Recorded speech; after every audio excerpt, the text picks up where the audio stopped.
Another European SUV tayo ulit. This is a 2020 BMW X1 S-Drive 2.0 twin power turbo diesel engine.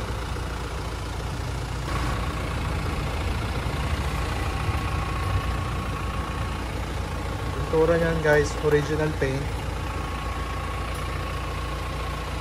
Mga gulong, mga kapal pa, stock pa yan from Casa.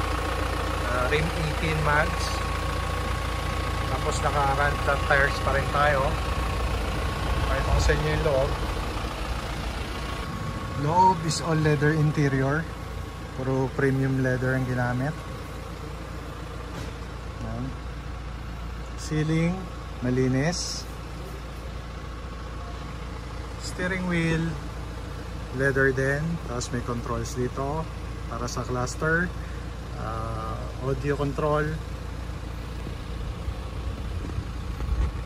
Mileage nito guys is only 20,000 kilometers. Yan, 20,000 kilometers. All power. Naka iDrive. May reverse camera and sensor. All power na to. Power seats. Power window, power side mirrors, auto retract side mirror. Dito naman sa kanyang iDrive, yan.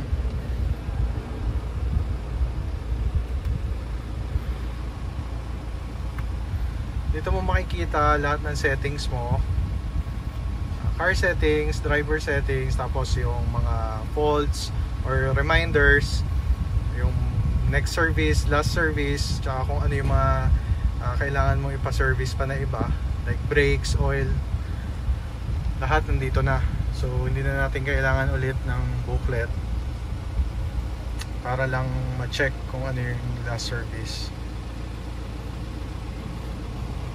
Sa safety, sobrang dami din yung features. Kung titignan mo siya, akala mo bare lang yung unit mismo, pero dito sa loob nito or dito, dyan mo makikita sobrang dami niyang safety features. Pero para sa basic safety features, meron tayong 8 airbags. Meron dalawa dito sa pillar, yan, kabilaan. Tapos dito sa harap, sa driver, passenger. Tapos dito sa sa pangalawang pillar. And then dun sa pangatlong pillar. So bali 8 in total yung airbags natin. Dito naman sa likod, yan. And then leather, 5-seater to guys.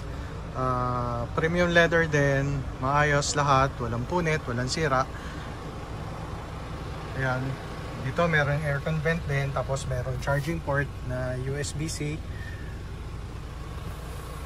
Kahit mga mattings, original pa. Ito naman yung likod niya. Ayan. X1 S-Drive 18D. Automatic tailgate na rin. At saka kick to open na tong tailgate nito. Kick to open. Ayan, laki ng compartment. Ito mo. Tapos meron charging port na rin doon.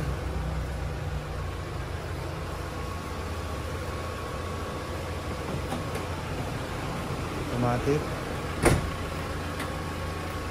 Pintura, katawan, wala kang masasabi. Sobrang kinis. Original paint. Sobrang kintab pa nito. Ayan, lata yung taikot. Sobrang kapal ng lata ng mga German cars. So kung talagang hanap mo ay extra safety, extra comfort, pwede ka mag-European car. Pero syempre, depende naman sa budget mo yan. Medyo gusto mo lang na medyo luxurious, pwede ka mag-European. Sa engine naman natin, this is a 2.0 liter twin power turbo diesel. Very powerful itong engine na to. Sobrang lakas, sobrang ganda ng pickup. Twin power turbo or twin scroll turbo. Again, kung interesado kayo dito sa ating European SUV or ating 2020 BMW X1 na S-Drive, tawag lang kayo. Ang asking price natin ito is only 2,088,000. And this is for only 2,088,000. 2,088,000. Very negotiable pa. Puntahan nyo na ng personal para makita nyo siya. Makita nyo yung ganda niya talaga. Mas ma-appreciate nyo. And then tsaka tayo magtawaran. Madali naman kaming kausap sa presyo, guys. Or tawag kayo. Meron kayong questions. Again, this is Carboy. Out.